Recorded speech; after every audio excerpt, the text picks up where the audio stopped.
Joining us now, we always have him on Friday when we're lucky. Bret Baier. We're lucky to have him this day because he had to survive that Amtrak thing. Oh yeah, that's right. Our heart was going out. Yeah. Thank you for keeping us updated on the Amtrak closure there while you were stuck via Twitter. Did you ever get any like a follow up from Amtrak on that? You know what? They were really nice. They tweeted back and forth. It was at least something to do. 7.5 hours from D.C. to New York is not great. 2 of them without air conditioning on a 95-degree day. Yeah, so it was definitely interesting. What I found really interesting was that no one lost it in the train. Everybody nobody went postal. Took it with in stride, and the Amtrak workers outside did a great job getting it going. I really thought we were going to have to just sit there and unload and. Wow. And it worked out. Well, good, and we're glad that you're in one piece and everything. By the way, the next day, I stayed over in New York. The next day I said, well, I'm taking the plane.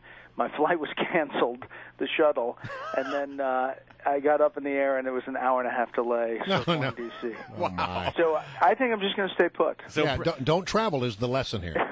Bret, like the president, you're probably happy to see this week end now. Exactly. Here we are on Friday. I mean, was this a net win for the president in the long run? I know a lot of people in the media and a lot of his supporters on Capitol Hill are saying what a brilliant move the president has made here, but I think most people are looking at it a really skeptical eye and say that he got played by the Russian president. Yeah, after that New York Times op-ed by Vladimir Putin, I do think Democrats and Republicans look at this whole thing in the big picture as not a great moment of presidential leadership and not a great handling of the Syria crisis from the beginning. I mean, if you look at all of the different things that have been said by this administration about this on a number of different aspects of it, but the difference, the evolution of their messaging is pretty stark if you look at it.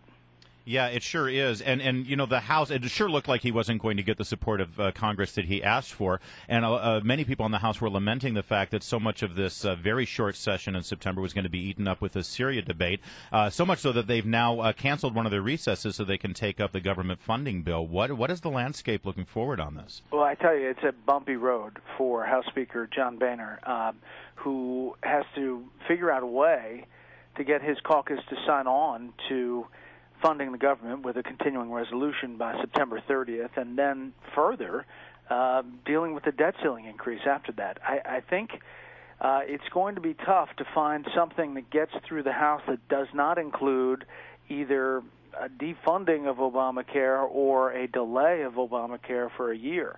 I just don't know if Democrats, even pushed up to the line, are going to deal on that issue. So we've got a lot of things that are pending out there, but I noticed that on September 11th there was quite a bit of discussion, and on Fox News and in other media outlets about Benghazi. I was very surprised to see so much coverage of this issue, and it seems as if the overall tone of the coverage was, you know what, we really don't have all the answers yet. Yeah, and I mean, it was not just Fox News. It was across the board. You're right, Brian. And I do think that you're going to see an increase, a spike again in Benghazi questions being asked. 60 Minutes has been working on a big piece that I think runs the beginning of October. You're going to have some of these survivors coming out with books and probably television interviews surrounding that. And you still have a number of things that are hanging out there. And I don't think it's going away, and Congress is going to continue to investigate as well. And do you have your own special retrospective tonight, is it? No. We've got a piece tonight from Catherine Herridge, but we don't have another hour as of yet. We're working on getting and talking to some of those survivors from Benghazi, and we've been talking to them, but they haven't been willing to sit down and do interviews. Speaking of those survivors, is there going to be a showdown here where the Secretary of State has said that they're not going to make them available to Darrell Iss's committee, the survivors, to be able to talk, and Darrell Issa is saying that ain't good enough. This could be a showdown. Yeah, there could be a showdown. The CIA has come forward with this letter providing House Intelligence Committee Chairman Mike Rogers the access to the CIA guys on the ground, and that's a big development. So I think you're going to see them, at least behind closed doors, testifying, and I don't know if any of them will come out and testify about what they've seen on the ground. Plus, you have the hearing next week with Admiral Mullen, and Ambassador Pickering. So, I would never put you in a tough spot, Bret. I count you as a friend and a guy that I worked with side by side. But we are looking sort of off here at all of these changes at Fox News. Yeah. I mean, there was a big announcement yesterday about Shep Smith. Yeah. I mean, I get the sense that there's going to be a lot of announcements in the days for it. Is there anything? There will be. Is there anything that you can share with us without getting in trouble? That's good. Well, first of all, the thing about Shep is really, really exciting. It is this whole new way that of doing news. There will essentially be a separate news operation with a director and producer and a whole bunch of staff operating real time in the afternoon and into the evening with Shep in this new studio called the Fox News Deck.